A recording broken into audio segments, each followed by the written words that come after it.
Okay, so since I was out that week 9, I'm trying to go just a little extra mile here, as they say. I want to make sure that you are comfortable with this material on the Texas Executive Branch, even though you just took the quiz on it, gave you the opportunity to ask questions ahead of time. Nobody had any questions, so maybe I should just take that to mean that you're comfortable with the material, but just in case, because this material will be subject to testing again on the final exam. All right. So what I want to do is just run through the first 5 items on the quiz with you and give you the answers to those questions. And again, if something occurs to you as we're going through this and you want to ask, now's a good time to do it. Okay. So let me run through these here with you real quick. The governor has some control over the final appropriations bill through the use of the blank veto. What'd you put? Okay, the answer is the line item veto. Good. Now, any questions about that point? It's one of the tools that actually enhances the power of the Texas governor. We talk about the Texas governor, in most of these studies that compare state governors' formal authority. We generally rank the Texas governor as pretty low, but here's one of the features of Texas governor's authority that does enhance the authority of the governor.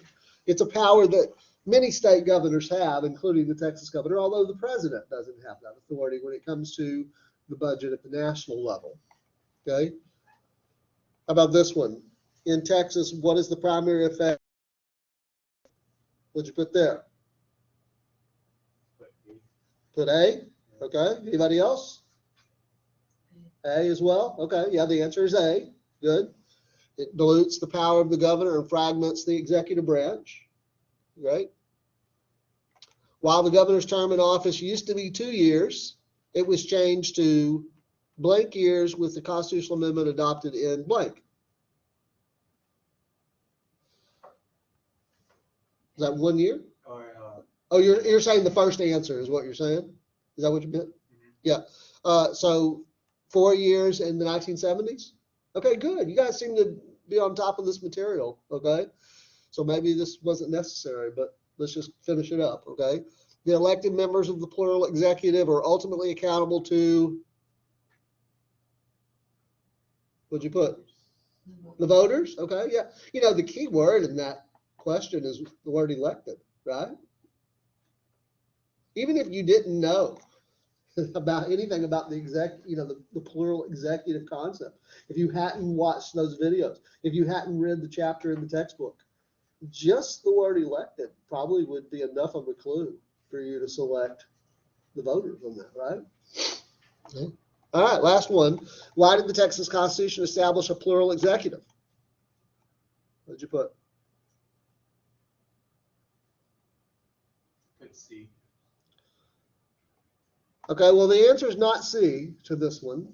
Okay? It doesn't really, the plural executive in and of itself really doesn't provide a more orderly succession. That's provided in Texas law anyway, okay? Just like it would be at the federal level. Like how we have a federal law that governs succession to the presidency, right? If something happens to the president, then you go to the vice president. If something happens to the president, the vice president, then you go to the secretary of state. There's a similar sort of process in Texas law as well, okay? What is the answer? The answer to this question is the historical answer, right? There was suspicion of a strong chief executive following the Reconstruction period. Okay? So that's a point that I tried to make in those videos, but it's also a point that we made earlier in the semester when we were talking about the Texas Constitution. We said, my old professor used to refer to it as a perpetual product of Reconstruction, and we talked a little bit about how the framers of the Texas Constitution in 1875 were really trying to prevent what they perceived as abuses of executive authority during Governor Davis's administration. So yeah, that's really the best answer that we have there, is the bit about the reaction to executive authority following Reconstruction. Okay, seems like you guys did okay on that part of it. Let's have you pass these to the center. I'll collect them and we'll move on to local government.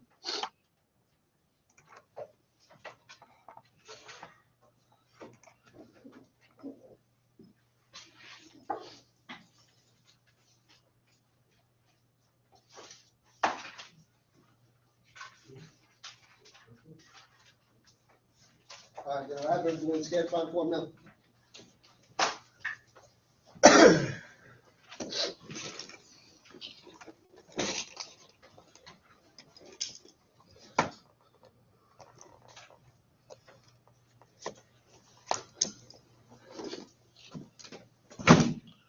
Okay, let me do the roster here real quick and then we'll be off and running.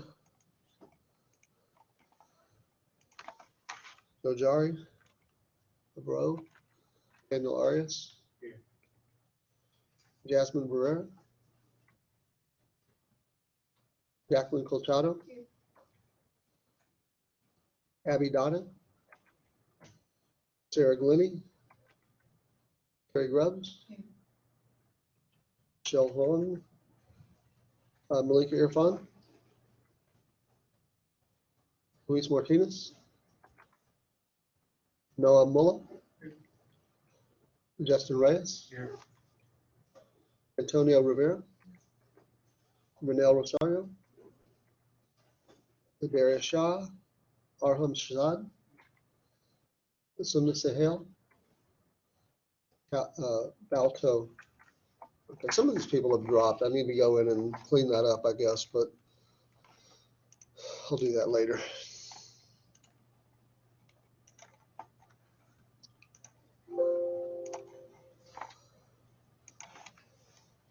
Okay, and let me do this before I forget. Make sure that, I'm already recording. Oh well. All right, so as I said, the topic for today is, for this week, is the topic on local government. And, whoops, bear with me for just a second. Wish I could multitask. Can any of you multitask? You all can multitask, right? You grew up multitasking. I'm an old codger. I don't know how to multitask. Okay, so as I said now a couple of times, the topic for this week is the topic on local government. And I want to begin with just a couple of philosophical observations. Okay, Americans have a great affinity for local arrangements. Okay, and I think it is accurate to say that these preferences for local governing arrangements are consistent with the concept of local sovereignty, which is really an extension of the concept of personal sovereignty.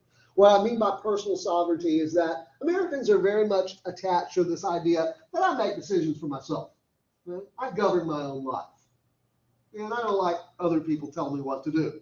I don't think that's something that's unique to Americans. I think that's probably, we find that in many places around the world, but I think it's certainly true of Americans.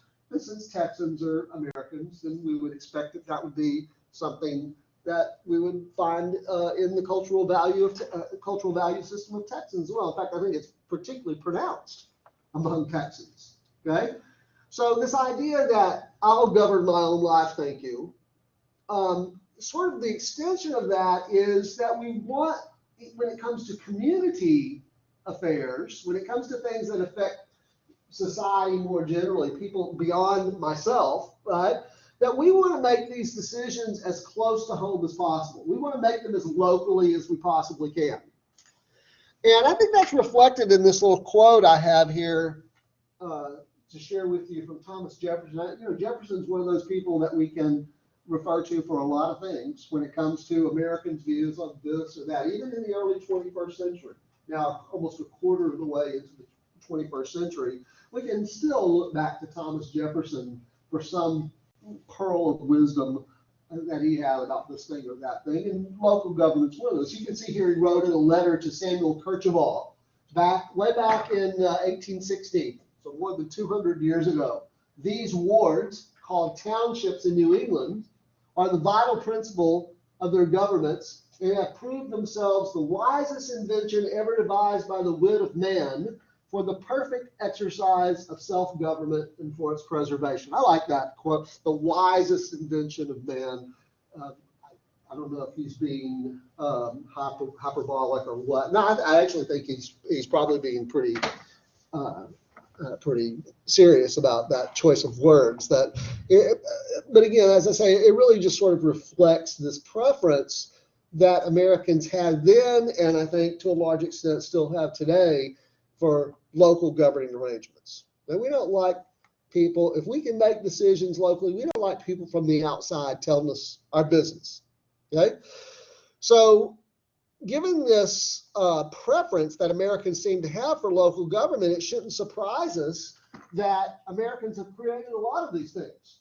Now you can see here, this table shows that across the entire country, we have just a little less than 90,000 local governments in the United States. And almost 5,000 of those are in Texas. So when Texans say that, you know, they don't like government, you wouldn't know it if you were only looking at the number of governments that we've created, because if that's any indication, it would suggest that we seem to love government, or at least we love local governments. We create enough of them, right? It probably has more to do with function, though, than that, okay? So the initial distinction that I want to make for you here is the distinction between general purpose local governments and special purpose local governments, okay? And we'll have an opportunity to develop this in some detail in today's class meeting as well as in Thursday's class meeting. So about the most broadest distinction that I can make for you at this point is to simply say that a general purpose local government is one that has multiple functions. It delivers a number of different services to its constituents. And a special purpose government, as a general rule, we're talking about one purpose, one functional policy area. What would be an example? Let's start with that. What would be an example in Texas that you're aware of that would be that would serve as a special purpose government? Think of a government that you're aware of in Texas that has one function, or it has responsibility for delivering, implementing policy or delivering some service in a single policy area. Any thoughts?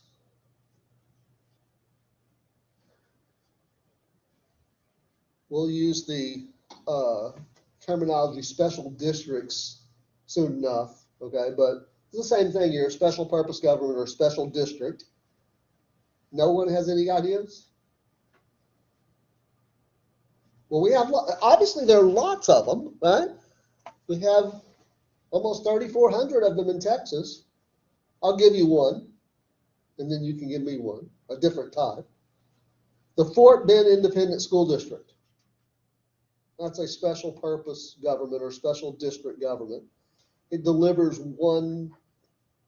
implements one policy or delivers one service to its constituents. And you know, somebody tell us, just for the sake of doing it, what's the policy or what's the service that's provided? Education. Okay, specifically public elementary and secondary education, right?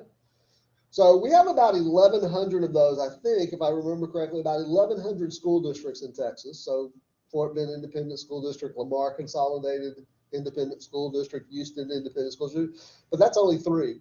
So there's about, about 1,097 of them remaining. Okay? But that's only about a third of the special purpose governments. What would be another example of a special purpose, another type of special purpose government? You ever heard of something called the Brazos River Authority? Okay. Or the Houston Mass Transit Authority? Or the Fort Worth Crime Control and Prevention District? Okay.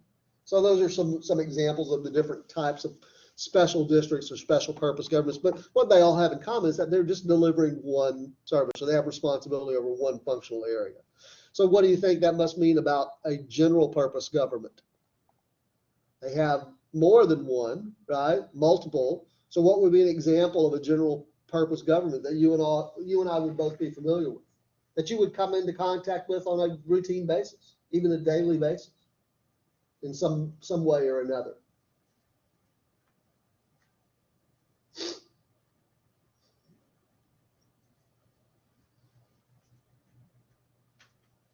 City of Houston.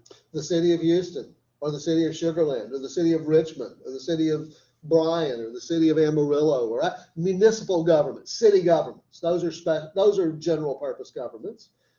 One other major category. Let's get that out here real quick, because we're going to develop all these in more detail anyway, right? So, any thoughts there? What might be the other major grouping of general purpose governments? By the way, what are some of the services that you get from the city? If you live in the city of Sugar Land, what are some of the services that the city provides? So if you dial 911, right, and law enforcement comes to your door, you live in the city of Sugar Land, it's probably going to be a city of Sugar Land police officer. Right? So law enforcement, police protection services. You have a fire in your home, hopefully not a serious matter, but the city of Sugar Land Fire Department responds, right? There are parks in the city of Sugar Land, right, that are maintained and operated by the city of Sugar Land, right? There's one right down here on University, if I'm not mistaken, right? Memorial Park, isn't that a city of Sugar Land park? Okay. What else?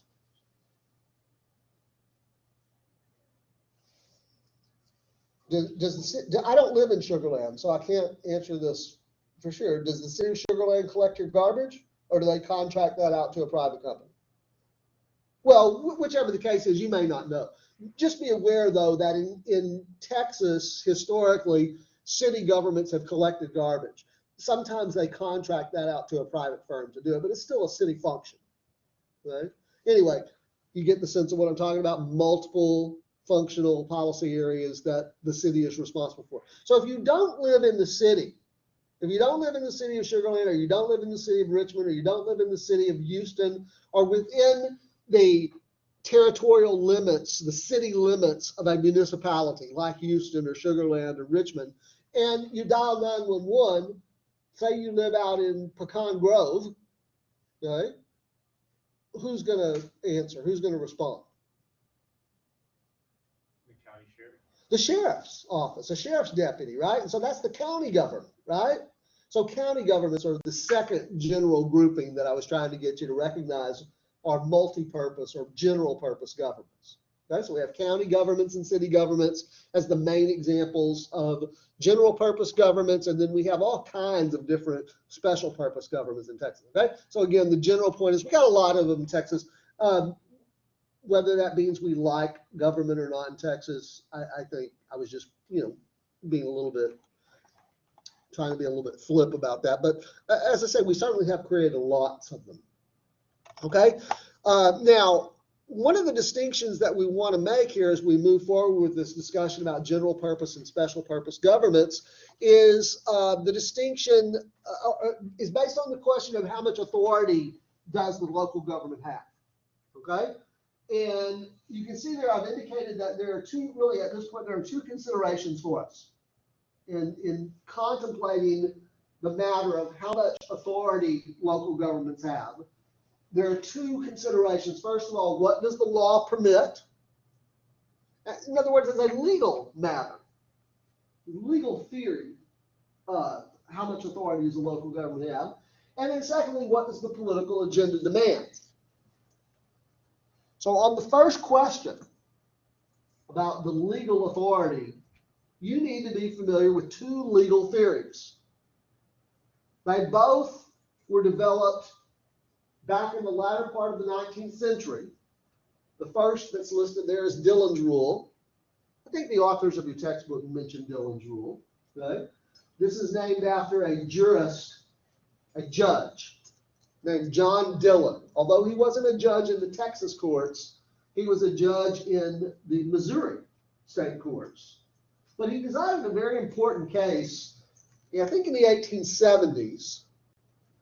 And the legal doctrine that he expounded in his opinion in that case has come to really be the predominant view, the prevailing view, not just in Missouri, but really pretty much around the country.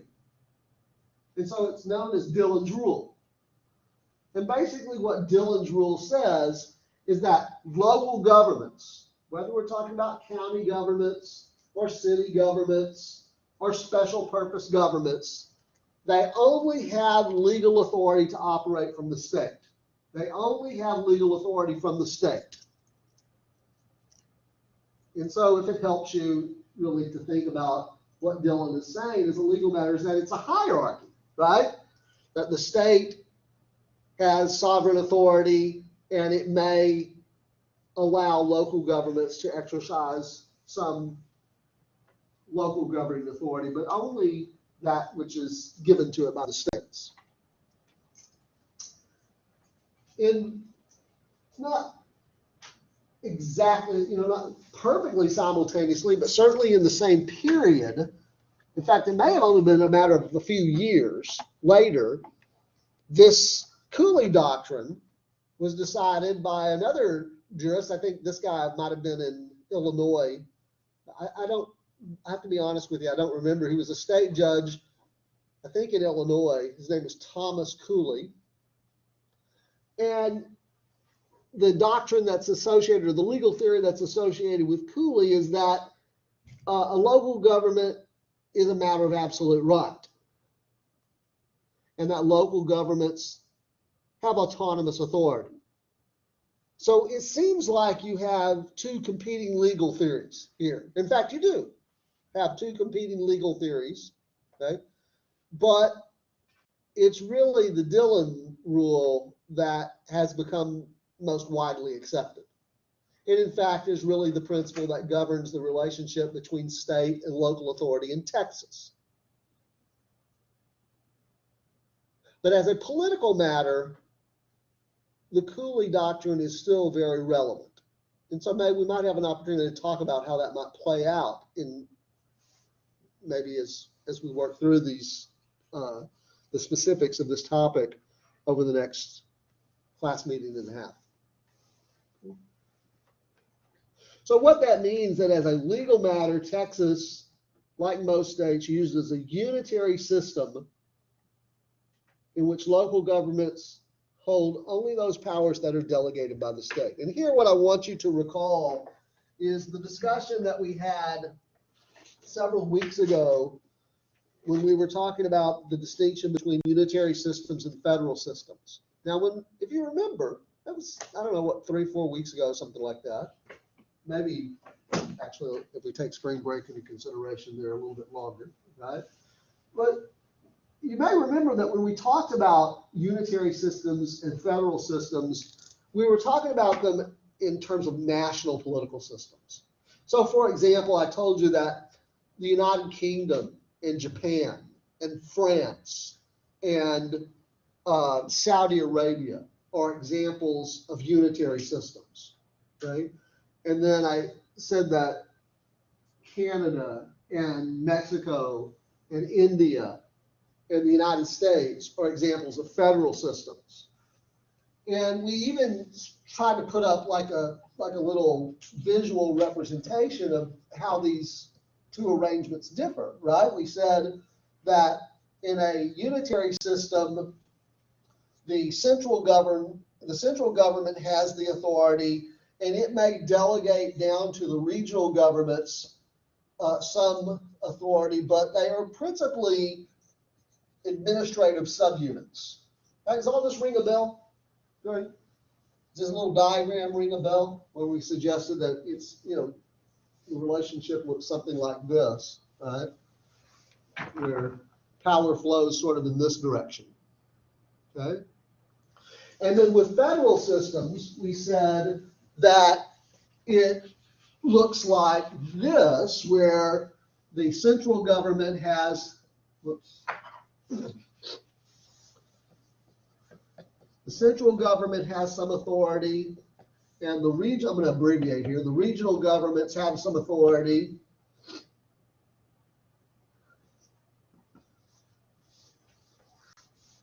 But neither gets their authority from the other. In fact, both get their authority from, for lack of a better, let's just say the voters, right?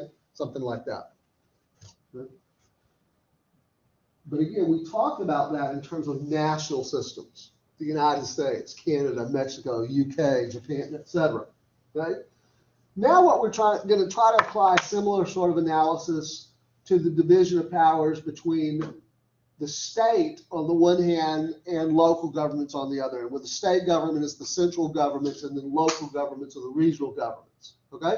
And what Dillon's rule suggests to us is what? Which of these two models applies, right? That it's really, as a legal matter, it really is this. It's a unitary system. And in fact, that's what most textbooks will tell you. Texas government textbooks, including the textbook I think that we're using in this course. If I remember correctly, I could be remembering a little, maybe my memory is off a little bit, but I look at so many of these Texas government textbooks, so you'll forgive me if I'm not remembering exactly, but I think our textbook makes the point that the relationship between state government in Texas and local government in Texas is really more characteristic of the unitary form, okay? Now, what I'm going to try to suggest to you is that, well, we've got to go a little bit further with that because it's not the complete picture. If we are talking about the relationship between the state on the one hand and either county governments or special district governments or general law cities in Texas, then the unitary model applies. Okay, I'll say that again. If we're talking about the relationship between the state government, now the state government is the central government, right?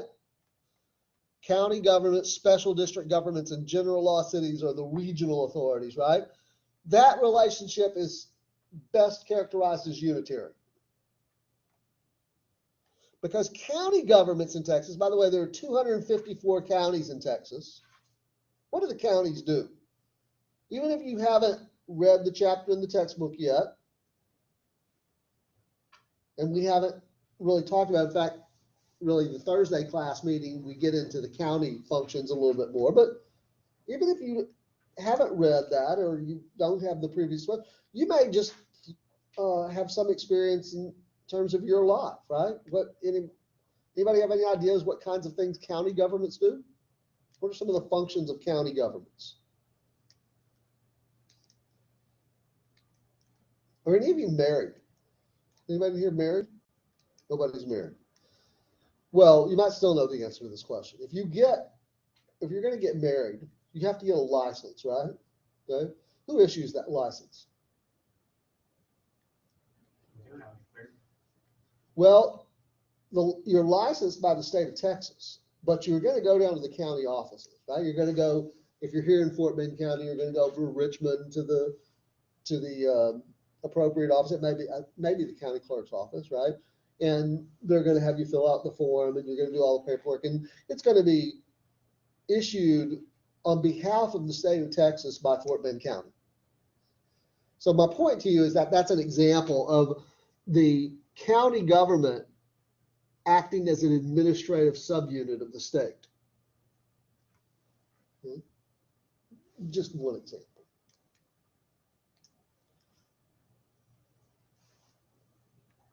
We'll get into this distinction, of what we mean by general law city here in just a minute, because it actually is relevant here to this next point. If we're talking about the relationship between the state on the one hand and home rule municipalities or home rule cities on the other hand, it's really more characteristic of a federal system.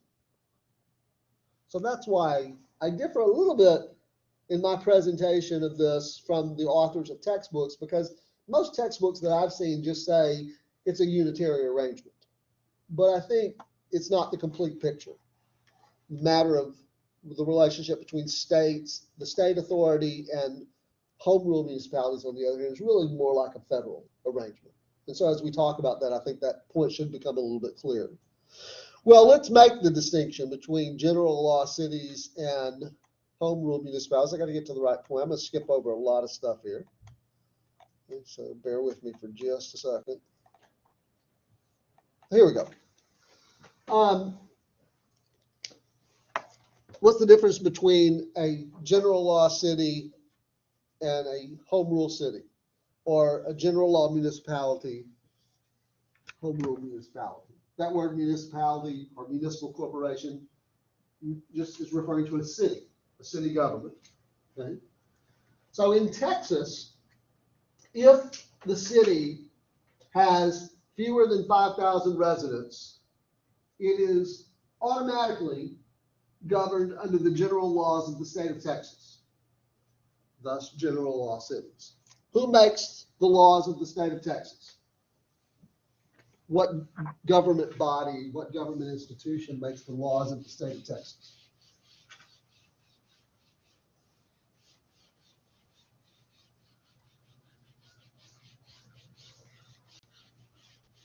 Come on, we just had a topic on the branches of government. We just had a topic on the state legislature, the state executive, and the state courts. So which one makes the laws of the state of Texas?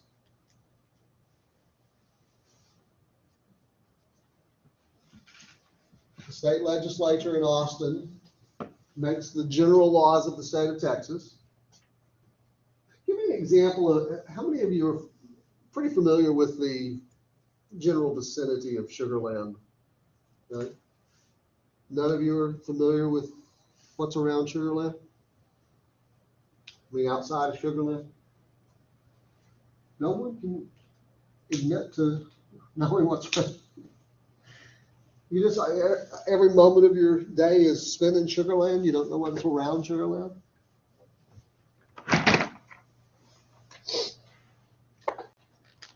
An example of a city in the general vicinity of Sugar Land, Richmond, Rosenberg area, Fort Bend County, let's say, that has a population of fewer than 5,000. By the way, does Sugar Land have a population of greater than or less than 5,000? Greater than, significantly greater than, okay? Do any of you have any sense of what might qualify? Some community in the area that has a population of less than 5,000? You know, for some reason when I asked this question over on the Richmond campus, I have no problem getting an answer to it. But for some reason on the Sugar Land campus, it's a little harder. And that's not just this semester. It's like pretty much every semester I ask that question. And I wonder why that is. Do you all not really know what's on the other side of the river? Just never go over there. You never go over the river, huh? Have you ever heard of it? You know, the answer I get from students in Richmond when I answer that question is Neville. That's almost the first answer that always comes back. Some might say Pendleton. Right? You all, is either one of those communities sound familiar? They don't sound familiar to either? Well, take a trip to the other side of the river. Some fun. Go drive through Neville. I think Neville is probably a pretty good example, certainly a population of less than 5,000. Okay, so you're making it hard on me to make my point here, but I'm going to continue pressing with it anyway. So if you drive into Neville, the great metropolis of Neville with its 2 square block area, at some point, you know, you're driving, I forgot what the farm to market road is, but you're driving and you hit a speed limit sign that says speed limit 30. Who set that speed limit at 30?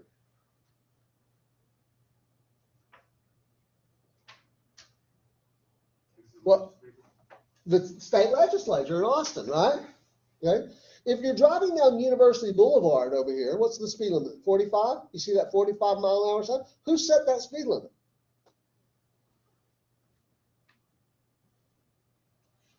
The answer is the City of Sugar Land City Council. That's a legislative body that makes local ordinances, including things like speed limits on local roads. Okay?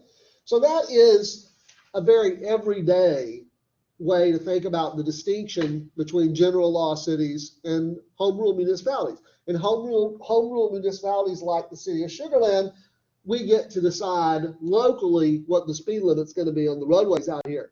In Needville, they don't have the ability to decide what the speed limit is going to be locally. That's decided by legislators over in Austin.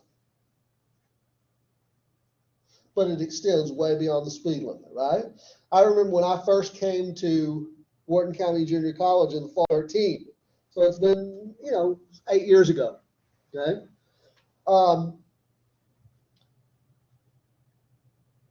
The city of Richmond had just changed over from a general law city to a home rule city. And I was fascinated by that like the year before, because it was clear to me that the population of Richmond had been over 5,000 for some time. Okay? So the point here is that just because a city achieves a population of 5,000 doesn't mean that it automatically becomes a home rule municipality. They have to put it up to a vote for the residents of the city, right? Once they achieve that 5,000 mark, then they can put it up to a vote of the residents and let the residents decide whether or not they want to adopt home rule status. That means adopting a city charter, which is kind of like the constitution for the city, right?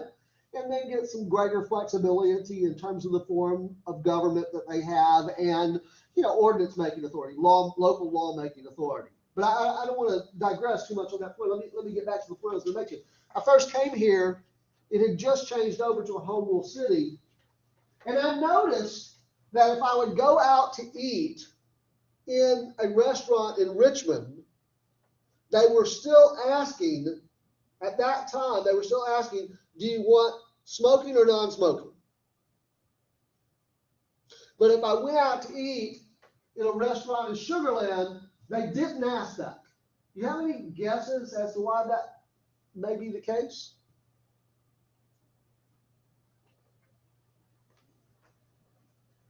You didn't have a choice. There was no smoking sections in restaurants in Sugar Land. In fact, it had probably been this way for some time before I arrived. What were you going to say? I was going to say the same thing. Okay. Yeah, I mean, that's really the point I'm trying to get you to understand is that they had, given their home rule status in Sugar Land, they had adopted some years earlier. I have no idea how many years earlier, but they had adopted some years earlier a ban on smoking in public places.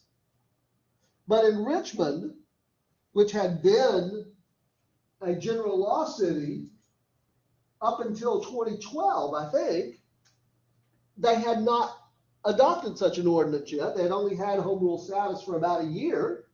And so they were still asking, you still have these smoking sections in restaurants. Why? Well, because that was what was consistent with the general laws of the state of Texas. By the way, I asked a colleague when I first came, I said, what's going on with Richmond? Why are they just now adopting the city charter and achieving home rule status? And her answer to me was, and I really don't have an independent set of facts to share with you other than what she told me. I trust her explanation, but I do want you to understand it's her explanation. I'm relaying her explanation to you. Her explanation was that, well, for many years, you had a mayor in Richmond who had the distinction of being the longest serving mayor anywhere in the United States. He had been in office for like 5 decades. And he was opposed to home rule status. So even though the city of Richmond had achieved 5,000 years earlier, this guy was politically opposed. For whatever, I don't know what his motivations were, but as long as he was opposed to it, it wasn't going to happen. He finally died. And then the political will was there to put the question before voters of Richmond, and they jumped on it, right? By the way, today, as far as I know, I saw this not too long ago in a news story, the longest serving mayor anywhere in the United States today is the mayor of the city of Stafford. So I don't know, been in office for like 50 years. I don't know what it is about this part of the country that you have these mayors that have been in for, but I think Stafford's home rule at any rate. So you actually have to have a vote in these cities. It doesn't just automatically happen when they achieve 5,000 population. So the residents of the city take a vote, and if they approve home rule status, they adopt a city charter. That gives the city a lot more flexibility in terms of the form of government that it has, its annexation authority, its taxing authority, and its ordinance making authority. That term ordinance is just, for whatever reason, we've decided that this is the term that we're going to use for local laws. If we're talking about an act of Congress, anybody know what the term is that we use to refer to that? An act of Congress, what the what kind of law we're talking about. It's a statute. Okay? An act of Congress, an act of the state legislature is called a statute. For whatever reason, when we're talking about a local city law passed by the city of Sugar Land or the city of Houston or the city of Richmond or something like that, we use the term ordinance. I don't have any explanation for you as to why that's the case. Maybe I should know, but I don't. Okay, so any questions about that basic distinction between home rule cities and general law cities? Well, next we're going to talk about forms of local government. But before we do that, I want to share with you a video about a 6-minute video that was prepared about 10 years or so back by a professional city management association. I think it's a good way to sort of dive into this part of the discussion. So give me just a second here.